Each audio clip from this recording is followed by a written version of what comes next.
આપ સૌને મારા સાદર પ્રણામ। આપ સૌનું આપણી આ ચેનલમાં હાર્દિક સ્વાગત છે। તમામ સબસ્ક્રાઈબર્સ તથા વિડીયો જોનાર અને સાંભળનાર સૌનો હું હૃદયપૂર્વક આભાર માનું છું। આજે વાત કરીશું ફાગણ વદ પાંચમના દિવસે ઉજવાતી રંગપંચમીની, જેમાં રંગપંચમીની પૌરાણિક કથા, સાંસ્કૃતિક મહત્ત્વ, ઉત્સવની ઉજવણી, રંગપંચમીનું મહત્ત્વ, ઉપાયો વગેરે જોઈશું। રંગપંચમીનો તહેવાર હોળીના 5 દિવસ પછી ઉજવવામાં આવે છે। આ તહેવાર હોળીનું જ એક સ્વરૂપ છે। એવી માન્યતા છે કે દેવતાઓ હવાના રૂપમાં પૃથ્વી પર આવે છે અને રંગો, ગુલાલ તથા અબીલથી હોળી રમે છે। રંગપંચમીને દેવપંચમી અને શ્રીપંચમી પણ કહેવાય છે। સૌપ્રથમ રંગપંચમી ક્યારે છે તે આપણે જાણી લઈએ તો આ તિથિ તારીખ 18 માર્ચ 2025ની રાત્રે 10:09 શરૂ થશે, જે આ તિથિ સમાપ્ત થાય છે તારીખ 20 માર્ચ 2025ના રોજ સવારે 12:36। આવા સંજોગોમાં આપણે રંગપંચમીનો તહેવાર તારીખ 19 માર્ચ 2025ના રોજ ઉજવવાનો રહેશે। હવે જાણીએ રંગપંચમી અંગેની પૌરાણિક કથા।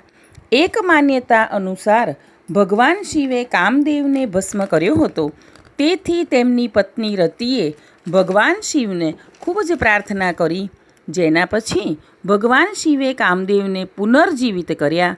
આ આનંદમાં દેવતાઓએ રંગોનો તહેવાર ઉજવ્યો, જે રંગપંચમી તરીકે ઓળખાય છે। અન્ય એક દંતકથા અનુસાર ભગવાન શ્રી કૃષ્ણએ રંગપંચમીના દિવસે રાધા અને ગોપીઓ સાથે રંગોથી હોળી રમી હતી। આ ઉપરાંત કેટલાક લોકો માને છે કે રંગપંચમી એ પૃથ્વી અને સૂર્યના મિલનનું પ્રતીક છે। રંગપંચમીનું સાંસ્કૃતિક મહત્ત્વ જોઈએ તો રંગપંચમી એ અનિષ્ટ પર સારાની જીતનું પ્રતીક છે। આ તહેવાર વસંતના આગમનને દર્શાવે છે અને ભાઈચારા તથા પ્રેમનો આ તહેવાર છે। રંગપંચમીના ઉત્સવની ઉજવણી રૂપે લોકો આજે રંગબેરંગી કપડાં પહેરે છે અને એકબીજાને રંગ લગાવે છે। વૈષ્ણવ મંદિરોમાં આજે ગીતો, નૃત્ય અને સાંસ્કૃતિક કાર્યક્રમોનું આયોજન કરવામાં આવે છે। રંગપંચમી એ વસંત ઋતુનો જ તહેવાર છે। આ તહેવાર લોકોને એક કરે છે અને જીવનમાં ખુશીઓ લાવે છે। આ તહેવાર મધ્યપ્રદેશ, મહારાષ્ટ્ર, રાજસ્થાન, દક્ષિણ ભારત અને ગુજરાતમાં અલગ અલગ રીતે ઉજવવામાં આવે છે। મહત્ત્વ જોતા જાણીએ કે ધાર્મિક ગ્રંથો મુજબ રંગપંચમીનો તહેવાર દેવતાઓને સમર્પિત છે। આ દિવસે રંગોનો ઉપયોગ કરવાથી વાતાવરણમાં સકારાત્મક ઉર્જા ફેલાય છે અને આ સકારાત્મક ઉર્જા દ્વારા લોકો દેવતાઓનો સ્પર્શ અનુભવે છે। આ દિવસે રાધા કૃષ્ણને અબીલ ગુલાલ ચડાવે છે।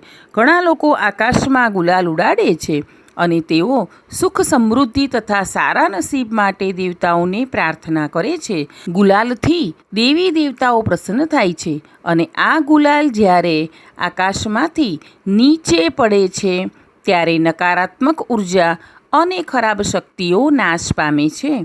હવે આપણે વિશેષ ઉપાયો વિશે જાણીશું કે જેનાથી ઉત્તમ લાભ મળશે।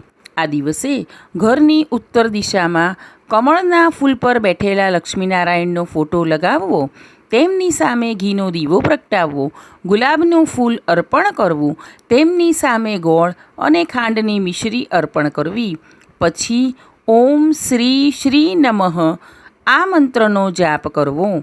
કનકધારા સ્તોત્રનો પાઠ પણ કરી શકો છો તથા ગુલાબી રંગનું ગુલાલ માતા લક્ષ્મીને ચડાવો, જેનાથી દેવી લક્ષ્મીનો ઘરમાં સદાય વાસ રહે છે। આ ઉપરાંત આ તહેવાર પર રાધાજી અને શ્રી કૃષ્ણને પીળો રંગ ચડાવો, જેનાથી વૈવાહિક જીવનમાં આવતી સમસ્યાઓ દૂર થાય છે અને ઈચ્છિત જીવન સાથી મળવાના આશીર્વાદ મળે છે। આમ આપણે આ વિડીયોમાં રંગપંચમી વિશેની તમામ જાણકારી મેળવી, તો ચાલો આપણે પણ આકાશમાં રંગોની છોડો ઉડાડી દેવતાઓના સ્પર્શનો અનુભવ કરી તમામ નકારાત્મક ઉર્જા દૂર કરી સકારાત્મક ઉર્જાનો સંચાર કરવાનો પ્રયત્ન કરીએ અને ખૂબ ધૂમધામથી રંગપંચમી ઉજવીએ. આશા રાખું છું કે આ વિડીયો તમને ચોક્કસ મદદરૂપ થશે. આગળના વિડીયો જોવા માટે આપણી આ ચેનલને લાઇક, શેર અને સબસ્ક્રાઈબ કરજો. આપણે સૌ હંમેશા ખુશ અને નિરોગી રહીએ તેવી પ્રભુના ચરણોમાં પ્રાર્થના.